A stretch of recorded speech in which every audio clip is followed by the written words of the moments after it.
Hello दोस्तों, तो आज हम इस वीडियो में बात करेंगे algebraical solution of pair of linear equation in two variable. हमने लास्ट वीडियो में बात करी थी ग्राफिकल मेथड पे, जिसमें हमने डिस्कस किए थे 3 केस, जो आपको जैसे याद होगा। पहला केस था यूनिक सॉल्यूशन यानी कि वन सॉल्यूशन, और दूसरा केस था इंफिनिटी सॉल्यूशन, और थर्ड केस था नो सॉल्यूशन। हमने बहुत ही डिटेल में डिस्कस किया था लास्ट वीडियो में इसी पर। तो आज की वीडियो में हम क्या डिस्कस करने वाले हैं, तो आज हम देखेंगे अलजेब्रिक मेथड पर। मतलब आज हम उन्हीं मतलब given pair of linear equation के सॉल्यूशन अलजेब्रिक मेथड से निकालेंगे। क्यों ऐसा क्यों करना पड़ा भाई, ग्राफिक मेथड काफी का ना। तो आपको याद होगा जब मैं ग्राफ बना रहा था तो मेरे मार्जिन ऑफ एरर यानी कि जब मेरा ग्राफ था वो इतना एक्यूरेट नहीं बन रहा था। और पेपर में आप अगर एक्यूरेट डायग्राम बनाने बैठोगे मतलब आप अपने 15 मिनट गवा बैठोगे। तो इसलिए अब हम अलजेब्रिक मेथड को भी देंगे, because in the future you are getting more importance to algebraic method. तो चलो अलजेब्रिक मेथड कौन कौन से होने वाले हैं, तो मैं पहले नाम बता दूं, फिर बात करेंगे हम कौन से हम पढ़ने वाले हैं। तो सबसे पहला मेथड है सब्स्टिट्यूशन मेथड। ये मेथड बहुत ही अच्छा है और बहुत ही सिंपल है। आपने आई होप 7th क्लास में भी किया होगा, जब pair of equation one variable में जब आप डील करते थे तब आपने इसी मेथड को फॉलो किया होगा। दूसरा मेथड है एलिमिनेशन मेथड। इसमें हम क्या करेंगे, इसमें हम एक वेरिएबल को एलिमिनेट कर देंगे। कैसे, वो हम जब हम सॉल्यूशन करेंगे तब हम उसमें बताएंगे। एक वेरिएबल को एलिमिनेट करके दूसरे की वैल्यू निकालेंगे और फिर हम किसी भी एक इक्वेशन में पुट करके जो वेरिएबल हमने एलिमिनेट किया था उसकी वैल्यू निकाल लेंगे। और थर्ड केस है क्रॉस मल्टीप्लीकेशन मेथड। ये सबसे इंपॉर्टेंट है और सबसे टिपिकल भी है बच्चों के हिसाब से। लेकिन मैं इसमें एक ऐसी ट्रिक बताऊंगा जिसे आप याद करते ही इसको 2 मिनट में इसका आंसर निकाल देंगे। और सबसे इंपॉर्टेंट बात, जैसा आपको याद होगा जब सीबीएसई तरफ से नोटिफिकेशन आया था 30% सिलेबस रिडक्शन का या फिर 30% डिस्काउंट, तो उसमें मैंने आपको बताया था कि मैं चैप्टर वाइज चैप्टर जो से टॉपिक हटे होंगे उन्हें मैं एलिमिनेट कर दूंगा। ठीक है, चलो बात करेंगे। तो चलिए अब हम देखते हैं अलजेब्रिक मेथड में सबसे पहला मेथड है सब्स्टिट्यूशन मेथड। ये मेथड का सबसे अच्छा तरीका है समझने का कि हम इसे एग्जांपल के थ्रू समझें। तो सबसे पहले मैं एग्जांपल लिख रहा हूं, आपकी एनसीईआरटी में क्वेश्चन ले रहा हूं समझाने के लिए। क्वेश्चन नंबर 1 का पहला पार्ट। क्वेश्चन क्या है, कुछ इस तरीके से है, x plus Y is equal to 14 और x minus Y is equal to 14। ठीक है, अब ये मेथड कहता क्या है, सबसे पहले मेथड देखते हैं और उसके बाद देखिए हम इसे अलग अलग मेथड से कैसे कर सकते हैं। ठीक है, तो एलिमिनेशन मेथड क्या कहता है कि आप इसको दो इक्वेशन मान लो 1, 2 और कोई भी एक वेरिएबल को दूसरे वेरिएबल में दिखा दो। जैसे मैं क्या करता हूं, मैं x को कुछ ऐसे दिखा सकता हूं, इस वाली इक्वेशन को 14 प्लस वाई, इसको मैं इक्वेशन 3rd मान लेता हूं। अब मैं क्या कर रहा हूं, मैं इस वैल्यू को, जो मेरी x की वैल्यू ये आई है ना y की टर्म्स में, या फिर आप इसे कहें इक्वेशन 3rd को मैं इक्वेशन 1 में डाल रहा हूं। 1 में क्यों डाल रहा हूं, हमेशा याद रखना माय फ्रेंड्स, जौन सी इक्वेशन को आप बना रहे हो उस इक्वेशन में आपको वैल्यू पुट नहीं करनी है। या फिर आप दूसरे शब्दों में समझे तो आप जौन सी इक्वेशन एक बार उठा रहे हो और बदल रहे हो कि x की टर्म्स में या y की टर्म्स में, आपको वो वैल्यू उसी इक्वेशन में नहीं डालनी है। मैंने इक्वेशन 2 को बनाई है जिसे मैंने इक्वेशन 3 का नाम दिया है, और इस इक्वेशन को मैं इक्वेशन 1 में ही डालूंगा। अगर इक्वेशन 2 में मैं डाल दूंगा ना माय फ्रेंड्स, तो ये पूरा का पूरा एलिमिनेट हो जाएगा। ठीक है, तो चलो देखते क्या है। तो इसमें क्या लिखेंगे हम, पुटिंग इक्वेशन 3 इन इक्वेशन 1, या फिर आप इसको कई बार आपको कुछ ऐसा मिलेगा, मैं दोनों टर्म्स लिख रहा हूं, putting value of x in equation 1। ठीक है, आप कंफ्यूज मत होना, मैं क्या कर रहा हूं, मैं इक्वेशन 3 को 1 में डाल रहा हूं। अब ये इक्वेशन 3 को 1 में कैसे डाल दूंगा, तो मेरे को x की टर्म्स में ना, तो x की जगह पे ही डाल रहा हूं। ये मैंने इसलिए लिखा है माय फ्रेंड्स क्योंकि RDRS में इसको फॉलो किया गया है और कई बार टीचर इसको फॉलो करते हैं। मैं भी इसी मेथड को फॉलो करता हूं क्योंकि मैंने जब प्रैक्टिस करी थी या जब मैं 10th क्लास में था तो मैंने भी ऐसे ही सवाल ये सॉल्व किए थे। बट ये हर किसी स्टूडेंट के अपने ऊपर डिपेंड करता है, वो कोई भी मेथड फॉलो कर सकता है। चलो फिर ये क्लियर हो गया। चलो अब मैं पुट कर रहा हूं वैल्यू, तो 14 plus Y is equal to 14। ये 2y कैसे आ गए भाई? तो देखो माय फ्रेंड्स, x की वैल्यू क्या है? 40 प्लस वाई, या दूसरे शब्दों में कहूं तो x की वैल्यू y की टर्म्स में मैंने कन्वर्ट कर दी है। तो जब मैं x की वैल्यू डाल रहा हूं तो ये पूरी वैल्यू आएगी, सिर्फ 14 नहीं आएगा। बच्चे कई बार कंफ्यूज भी हो जाते हैं इसे लेके। तो क्या होगा? 14 plus 2y is equal to 14, और 14 माइनस 14, अरे ये तो 0 हो गया। तो y की वैल्यू क्या मिल गई? 0। ठीक है, अब मेरी y की वैल्यू आ गई। अब मैं इसकी मदद से x की वैल्यू निकाल लूंगा। कैसे? देखो मैं क्या कर रहा हूं, अब मैं अपनी y की वैल्यू क्या दे रखी है? 0, जो हमने अभी निकाली है, दे नहीं रखी है। Putting y equal to 0 in equation, कौन सी इक्वेशन में पुट करूं? कोई सी भी कर दो, मैं इक्वेशन 3 में कर रहा हूं। क्यों? बिकॉज सिंपल तो है, x जैसे मैंने बताया y की वैल्यू आप 0 इक्वेशन 3 में डाल दो। ऐसा क्यों? बिकॉज x की वैल्यू पूरी हमारी y की टर्म्स में दे रखी है, तो बड़े आसानी से हमारी x की वैल्यू आ जाएगी। अब भैया हमें भी पता है फर्स्ट क्लास में 14 में 0 जोड़ो तो 14 ही मिलेगा, काहे टाइम वेस्ट करें। क्लियर है? तो x की वैल्यू 14, y की वैल्यू 0।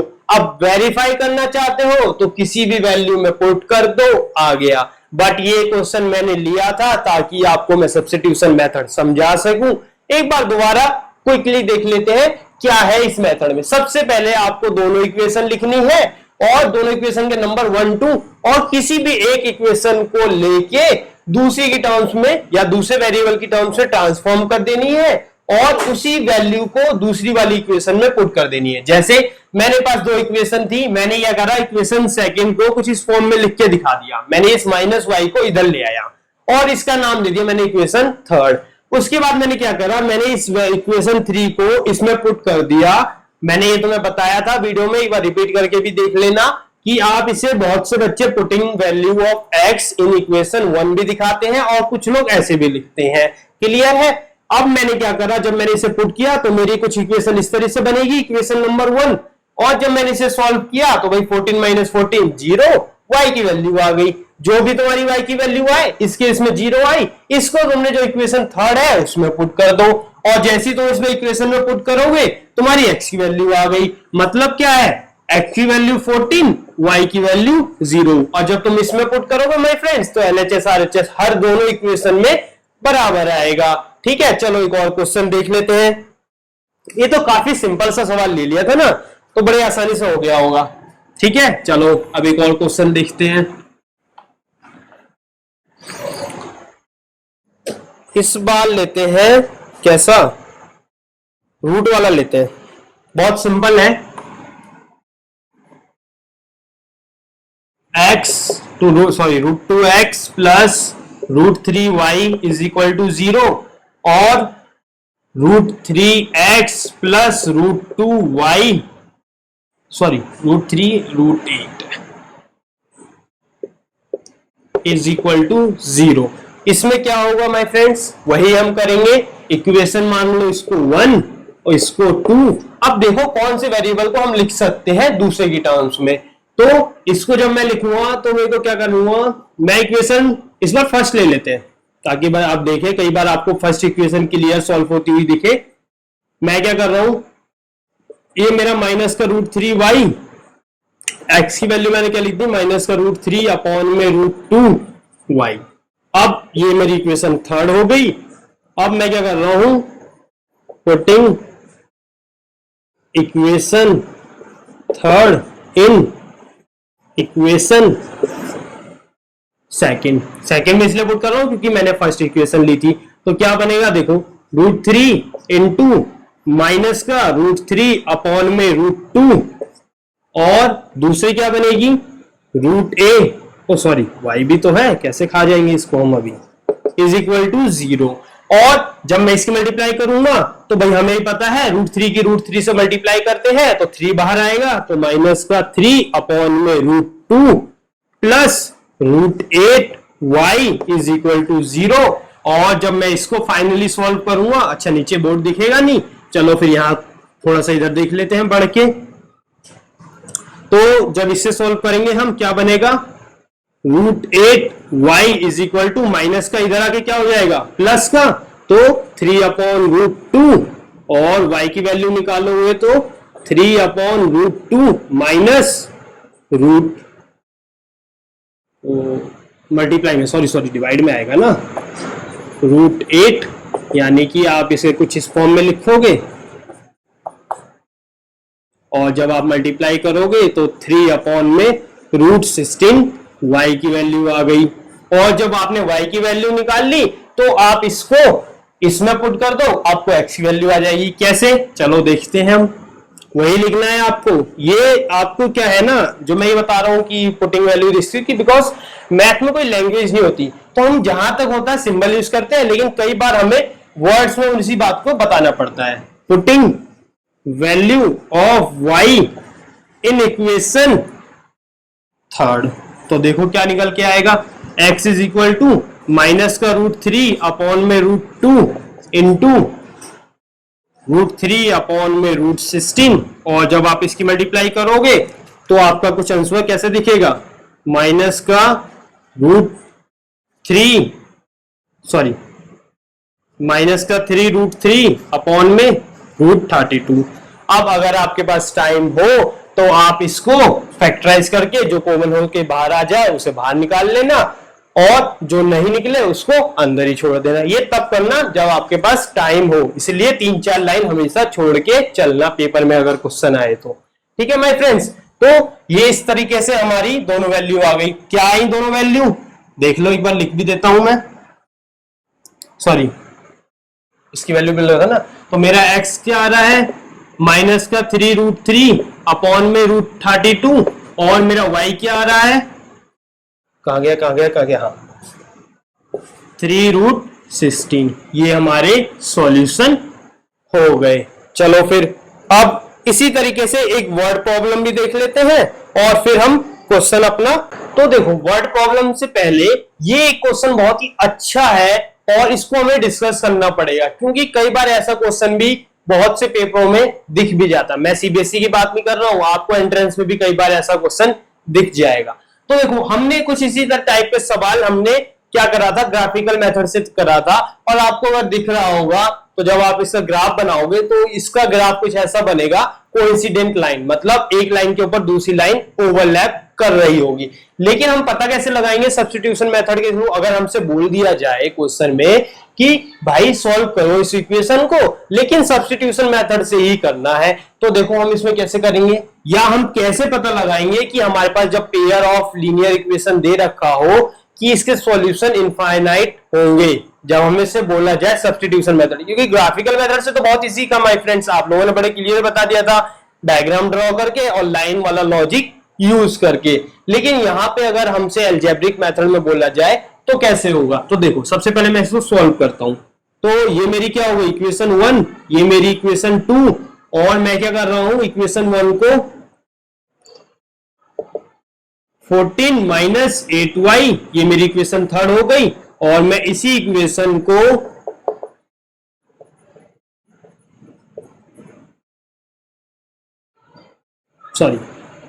पुटिंग इक्वेशन 3 इन इक्वेशन 2, तो यहां क्या होगा, देखो 2 into 14 minus 8y plus 16y equal to 28, तो ये 28 minus 16y plus 16y is equal to 28, तो ये तो कैंसिल आउट हो गया और 28 इक्वल 28 आ गया। अरे ये कैसा सीन बन गया हमारे साथ।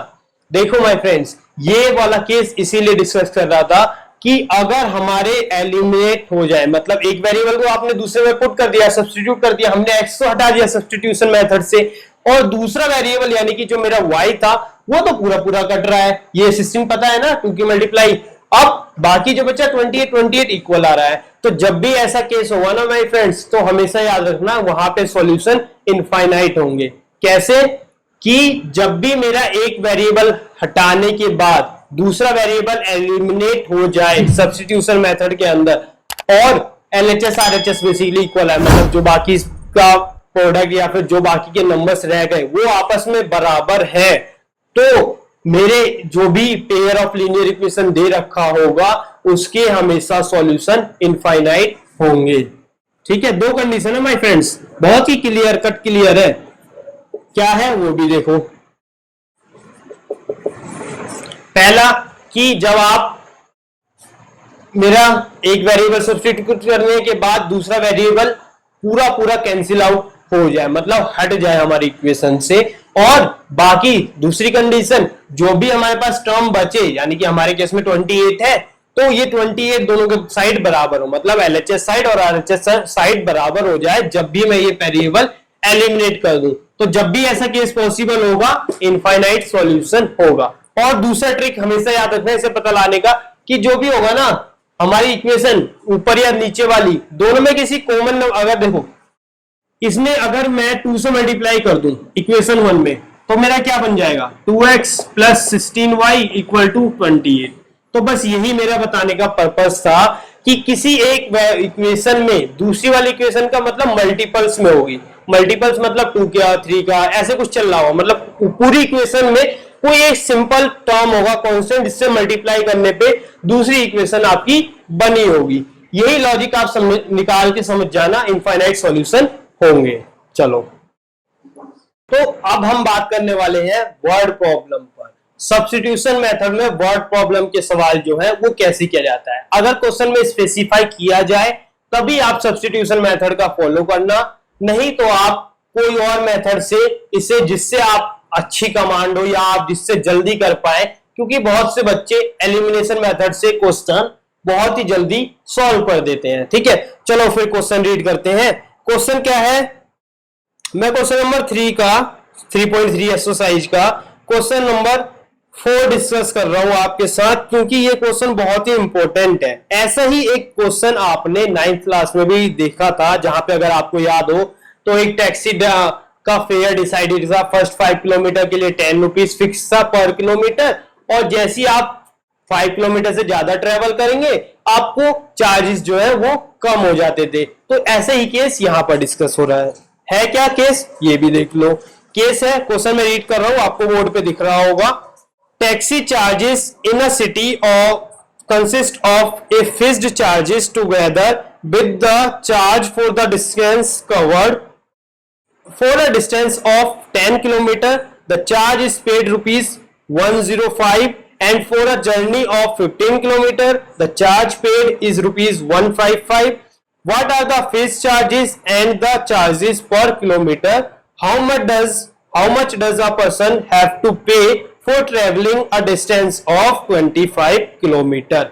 अब ये क्या रहा है क्वेश्चन कुछ ऐसे है, हिंदी में समझा देता हूं कि एक गाड़ी है एक शहर, पार्टिकुलर शहर में, या आप टैक्सी समझ लीजिए, तो उसका फिक्स चार्ज है कुछ, ठीक है, और उसके बाद आप जितना ट्रेवल करेंगे उसका मल्टीप्लाई आपका जो रेट होगा उससे निकल के आता है। मतलब अगर मैं 10 किलोमीटर ट्रेवल करता हूं तो जो पर किलोमीटर चार्जेस है वो तो लगना है, प्लस जो फिक्स चार्ज है वो भी लगना होगा। अगर आपको इसका रियल एग्जांपल समझना हो तो आप ऐसे समझ लीजिए, अगर आप किसी एक पार्टिकुलर टैक्सी को हायर करते हो दूसरे शहर में जाने के लिए, तो वो ड्राइवर आपसे कुछ नाइट चार्जेस बोलता है। तो ये भाई नाइट चार्जेस क्या है, वो आपके फिक्स्ड कॉस्ट है, मतलब वो आपके साथ जा रहा है तो वो जो जहां रहेगा वो चार्जेस आपको पे करने पड़ेंगे। वो पर किलोमीटर से एक्सेस चार्ज है, उसको हम परमानेंट चार्जेस या फिर फिक्स्ड चार्जेस में काउंट करते हैं। चलो फिर ये तो समझने वाला, अब इसको सॉल्व कैसे करेंगे वो देखो। तो सबसे पहले मैं करता हूं, मैं एज्यूम कर लेता हूं let fixed charges are rupees X, कि भाई फिक्स्ड चार्ज जो भी है वो मैं एक्स रुपए लूंगा, और per kilometre charges are rupees Y. अब जो भी पर किलोमीटर मतलब पे किलोमीटर जो भी चार्जेस होंगे मैं उसको रुपीज वाई लेता हूं। अब मेरे को देखो बोला क्या है कि जब भी 10 किलोमीटर में कोई भी ट्रेवल करेगा उसको कितना चार्ज देना है, रुपीज 105। तो इक्वेशन क्या होगी, अब इसको ज्यादा क्वेश्चन में मत जाओ, सीधा लिख दो अकॉर्डिंग टू क्वेश्चन। तो पहले तो उसे फिक्स्ड चार्जेस देने पड़ेंगे, और 10 किलोमीटर जो भी गया होगा उसके हिसाब से कितना रुपए है 105। दूसरा है दूसरी जो हमारी इक्वेशन बन के आएगी, जब वो 15 किलोमीटर जा रहा होगा तो कितना रुपए उसको देना पड़ रहा है, 155। तो मेरी दो इक्वेशन हो गई। अब देखो बहुत ही सिंपल से हमने ट्रांसफॉर्म कर दिया।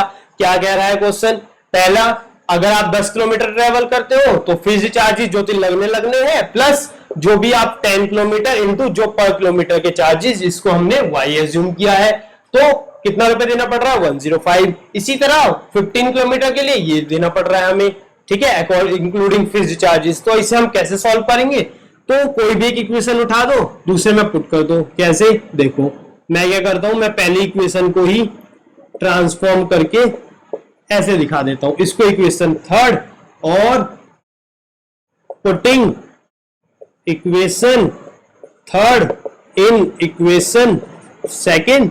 क्लियर है ना, सेकंड में क्यों पुट कर रहा हूं, तो 105 minus 10y plus 15y is equal to 155, और ये कैंसिल आउट हो गया 5y, और ये वाला पार्ट इधर चला गया, 155 माइनस 105। ठीक है, तो यहां से कितना बचा, 50, y की वैल्यू कितना आ गई, 10। आई होप यहां तक बोर्ड दिख रहा हो। 5y is equal to 155 minus 105 और 50। इस तरह से मेरी y की वैल्यू आ गई। अब मैं क्या कर रहा हूं, वही इस वैल्यू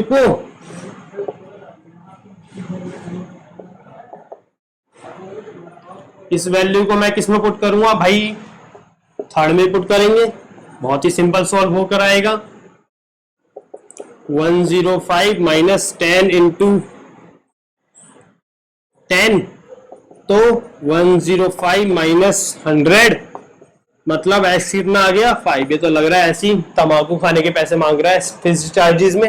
ये बहुत सिंपल सा था, रियल लाइफ में कुछ और भी एग्जांपल बनते हैं।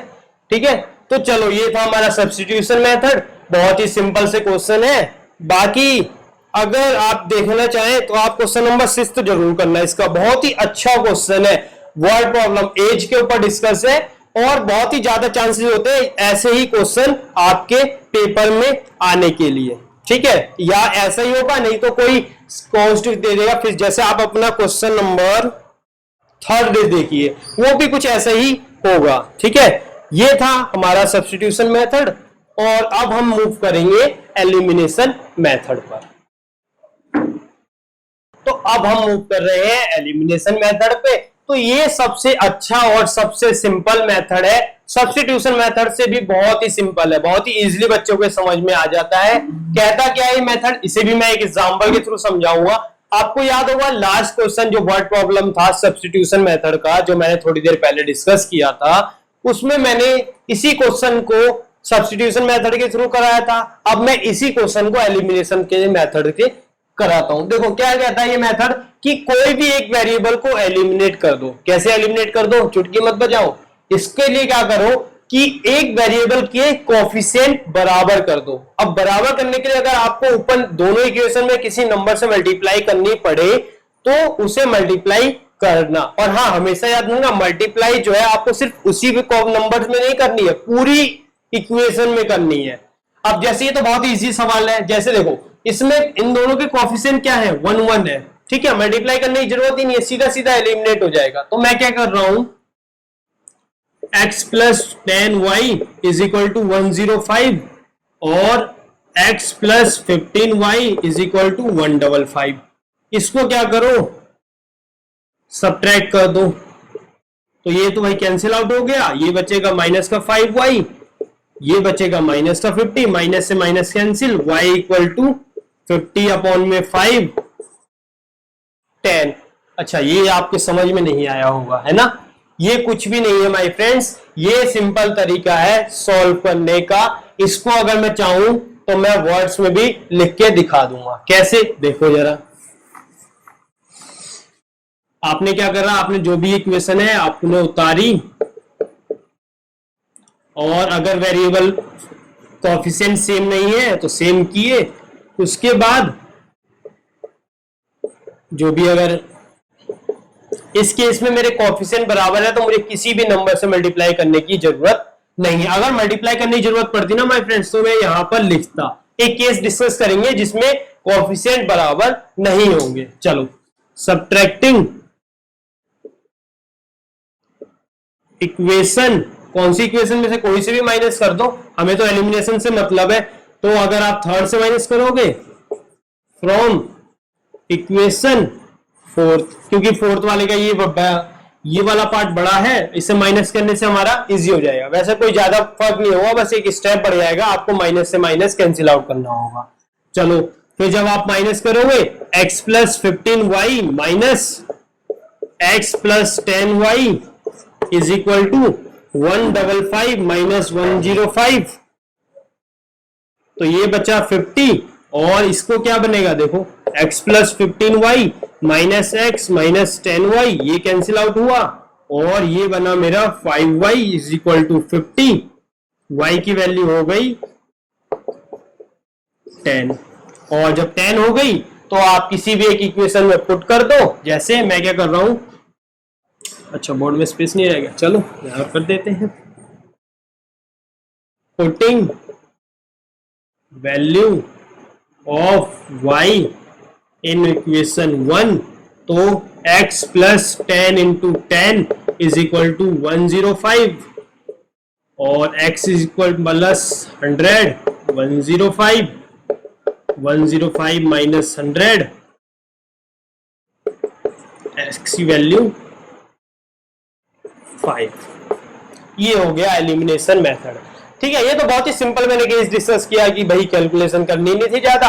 अब एक केस लेते हैं आपकी बुक का जिसमें मुझे थोड़े से कोएफिशिएंट बदले बदले दिखे। ठीक है, ये इसलिए कर रहा हूं बिकॉज आप अगर सही से समझ ना पाए हो, वैसे क्वेश्चन बहुत है आपकी बुक में। ठीक है, तो देखो हम कौन सा क्वेश्चन डिस्कस करते हैं। क्वेश्चन नंबर मेरे को पता है सबके माइंड में चल रहा होगा, फ्रैक्शन वाला डिस्कस करो भैया, फोर्थ वाला। चलो देखो फोर्थ वाला ही। तो इक्वेशन क्या है, कुछ इस तरीके से है, x अपॉन में 2, 2y अपॉन में 3 इज इक्वल टू -1, और दूसरी इक्वेशन क्या है, x माइनस y अपॉन में 3 इज इक्वल टू 3। ये मेरी इक्वेशन 1, ये मेरी इक्वेशन 2। तो देखो हम कैसे एलिमिनेट कर सकते हैं। तो अगर मुझे y एलिमिनेट करना पड़े तो मेरे को क्या करना पड़ेगा, y के लिए मुझे 2 से मल्टीप्लाई करनी पड़ेगी इस इक्वेशन में, और इस वाली इक्वेशन में मुझे 1 से मल्टीप्लाई करनी पड़ेगी। और अगर मैं x की तरफ देखता हूं तो मुझे x से ले करना पड़ेगा, सिर्फ इसमें 1/2 से मल्टीप्लाई करनी पड़ेगी, 1/2 से पूरी इक्वेशन में। और इसी तरह अगर इसमें देखें तो 2 से मल्टीप्लाई करना पड़े। तो मैं क्या करता हूं, मैं x की तरफ ही लेता हूं, तो multiplying by 1 in equation 1 and 1/2 in equation 2। तो क्या इफेक्ट पड़ेगा, जब मैं 1 की मल्टीप्लाई करूंगा पहली इक्वेशन में तो इसकी तो यही रह जाएगा, ये भी कुछ ऐसा ही रह जाएगा। बट मेरा ये क्या बन जाएगा, जब मैं हाफ की मल्टीप्लाई करूंगा तो ये बन जाएगा 1/2x, और इसमें जब मैं हाफ से मल्टीप्लाई करूंगा तो y/6 is equal to 3/2। Clear है। ये इसीलिए था बिकॉज मैंने, अगर आपको याद होगा कि लास्ट क्वेश्चन में मैंने थोड़ा सा स्पेस छुड़वाया था, वो इसीलिए छुड़वाया था माय फ्रेंड्स कि आप क्लियर समझ सके। यहां पर मेरे कोएफिशिएंट बराबर नहीं थे, तो कोएफिशिएंट बराबर करने के लिए मैंने ऊपर नीचे नंबर से मल्टीप्लाई करी, और उस नंबर की मल्टीप्लाई पूरे में की है। देखो पहले वाले में मैंने क्या करा, मैं x को एलिमिनेट करना चाहता था, तो मैंने क्या करा, इसमें 1 से मल्टीप्लाई करी, और यहां पे इसको सेम करने के लिए मैंने 1/2 से मल्टीप्लाई कर दी। तो यहां से 1 में मल्टीप्लाई करूंगा तो कोई ज्यादा इफेक्ट पड़ेगा नहीं, लेकिन जब मैं यहाँ 1/2 से करूंगा तो देखो क्या हुआ, ये तो 1/2x हो गया, ये y/6 हो जाएगा, क्योंकि क्या बनेगा यहाँ पर, इसको जब आप देखोगे तो यही तो बनेगा 1/2 इंटू 1/3। अगर आपने फ्रैक्शन पढ़ा होगा बचपन में तो आप क्लियर समझ जाएंगे इसको। और इसी तरह यहाँ पे 3 है तो यहाँ भी 1/2 से मल्टीप्लाई हुआ। चलो फिर अब देखो कोई भी इक्वेशन माइनस कर दो, सब्ट्रैक्टिंग इक्वेशन 3 फ्रॉम इक्वेशन 4। मैं 1 2 में नहीं कर रहा हूं, इसलिए मैंने ये स्पेसिफाई मार्क किया है आपके लिए कि इक्वेशन 3 को माइनस कर रहा हूं 4 से, कहीं 1 2 में लगे रहो। कोएफिशिएंट हमने 3 4 के बराबर किए हैं, इसलिए हमने नए नाम दिए 3 4। तो देखो क्या बनेगा, तो 1/2x माइनस y/6 माइनस क्या था x/2 plus 2y/3 is equal to 3/2 minus minus का 1। तो यहां क्या बना 3/2 प्लस 1, और यहां क्या बन गया माइनस का x/2 प्लस 2y/3, और यहां 1/2x माइनस y/6। ये तो एलिमिनेट हो गया। और ये क्या बनेगा कि अगर आप इसका जब एलसीएम लोगे, चलो एक बार लिख लेते हैं फाइनल, उसके बाद सॉल्व करेंगे। तो ये कुछ ऐसा बना होगा, माइनस का y/6 प्लस का 2y/3 और 3/2 प्लस 1। इसको जब आप एलसीएम लोगे तो 6 माइनस का y प्लस का 4y is equal to 2, 3 plus 2, और ये क्या बन गया माइनस का प्लस का 3y अपॉन में 6 और 5 अपॉन में 2। तो ये कैंसिल आउट हो गया 2, y की वैल्यू क्या आ गई 5 अपॉन में 2 इंटू 2, और y की वैल्यू फाइनल क्या हो गई 5। अब जो ये आपकी आई है, इसको आप इक्वेशन 1 या 2 जिसमें पुट कर दो। मैंने इक्वेशन को मिटा दी है, चलो देख लेते हैं एक बार क्वेश्चन में दोबारा। क्वेश्चन हमारा क्या था, ठीक है, हम इक्वेशन 2 में पुट कर देते हैं। हमारी 2 इक्वेशन क्या थी, हमारी इक्वेशन 2 है putting value of y in equation 2। तो इक्वेशन 2 क्या है हमारी, x minus y/3 is equal to 3, x minus 5/3 is equal to 3। इसको जब सॉल्व करोगे तो ये कुछ ऐसा बनेगा 3 प्लस 5/3, और फाइनल जब सॉल्व करोगे तो 9 प्लस 5/3 14/3 आ रहा होगा। चलो ये तो मेरा पार्ट हो गया। वर्ड प्रॉब्लम भी बिल्कुल सेम जैसे हमने सब्स्टिट्यूशन मेथड में किया था, बस आपका एक स्टेप बढ़ जाएगा। क्या बढ़ेगा, वो आपको पहले इक्वेशन बनानी पड़ेंगी। जो आपको अभी मैं इक्वेशन दे रहा था ना 1 2 मार्क कर रहा था, वो पहले आपको बनानी पड़ेंगी। उसके लिए आपको x को कुछ एज्यूम करना पड़ेगा और y को कुछ एज्यूम करना पड़ेगा। तो चलो एक क्वेश्चन फटाफट देख लेते हैं, और उसके बाद मैं सिर्फ इक्वेशन बनवाऊंगा माय फ्रेंड्स, उसके बाद आपको सॉल्व करना होगा ये। तो देखते हैं जो एनसीईआरटी का क्वेश्चन नंबर 2 में। ओके, तो Meena went to a bank to withdraw rupees 2000. She asked the cashier to give her rupees 50 and 100 rupees notes only. Meena got 25 notes in all. Find how many notes of 50 and 100 she received. तो देखो क्या assume करते हैं, let 50 rupees note she get is X and rupees 100 notes she get is Y. ठीक है, हमने number assume कर लिए। अब उसने टोटल कितने रुपए निकाले हैं 2000, तो जाहिर सी बात है 50 into X plus 100 into Y is equal to 2000। ठीक है, ये मेरी पहली कंडीशन हो गई। ठीक है, और दूसरी कंडीशन क्या बोली है कि मीना को सिर्फ 25 नोट ही मिले हैं, मतलब पूरे के पूरे 25 नोट्स में ही सवाल उसका या फिर जो भी उसके 2000 रुपए हैं वो पूरे मिल गए होंगे। तो यहाँ पे मेरे 25 हो गया। ये मेरी दो इक्वेशन बन गई है। अब इसे सॉल्व करो और बहुत ही क्लियर सॉल्व होके आंसर आपका आ जाएगा। आई होप अब इसे आप सॉल्व कर सके। कुछ नहीं करना माय फ्रेंड्स, एक को वेरिएबल को एलिमिनेट करना पड़ेगा। तो देखो क्या कर रहा हूं मैं, मल्टीप्लाइंग, वैसे मैंने करने को मना किया था लेकिन कर दे रहा हूं आपके लिए, multiplying by 1 in equation 1 and मैं x को एलिमिनेट करता हूं, तो चलो मैं 50 से मल्टीप्लाई करता हूं, एंड बाय 50 इन इक्वेशन 2। तो जब मैं इक्वेशन 2 में 50 से मल्टीप्लाई करूंगा तो क्या बन जाएगा, तो देखो पहले तो 50x प्लस 100y, ये तो सेम ही रहेगी इक्वेशन 3, और ये क्या बन जाएगी 50x प्लस 50y, और इसकी जब आप मल्टीप्लाई करोगे तो 25 इंटू 50 0 125, तो ये कुछ ऐसा बन रहा होगा।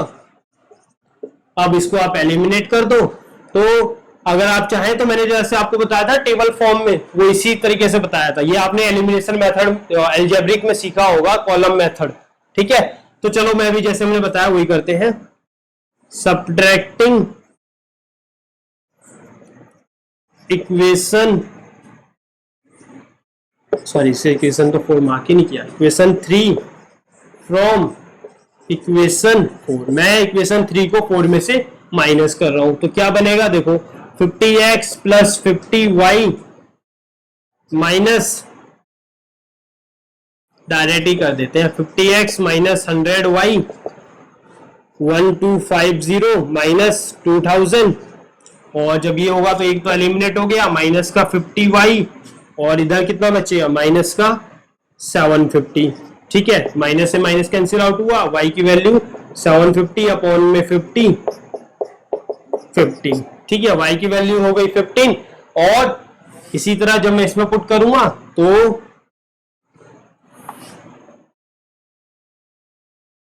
Putting value of y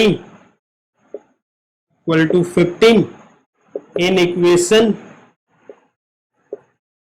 2, equation 2 से जल्दी आ जाएगा, x plus 15 is equal to 25, x की वैल्यू आ गई 25 माइनस 15 यानी कि 10, ठीक है। मतलब क्या है कि उसको 50 रुपए के नोट कितने मिले होंगे 10, और 100 के नोट कितने मिले होंगे 15, ठीक है। और इन दोनों का जब आप सॉल्व करोगे तो उसको 2000 रुपए जो मिले हैं वो इस फॉर्म में मिले हैं। तो चलो ये था हमारा सब्स्टिट्यूशन मेथड और एलिमिनेशन मेथड। अगली वीडियो में हम बात करेंगे क्रॉस मल्टीप्लिकेशन मेथड पे, उसकी मैं डेरिवेशन भी डिस्कस करूंगा और फिर हम आगे मूव करेंगे, ठीक है। चलो थैंक यू।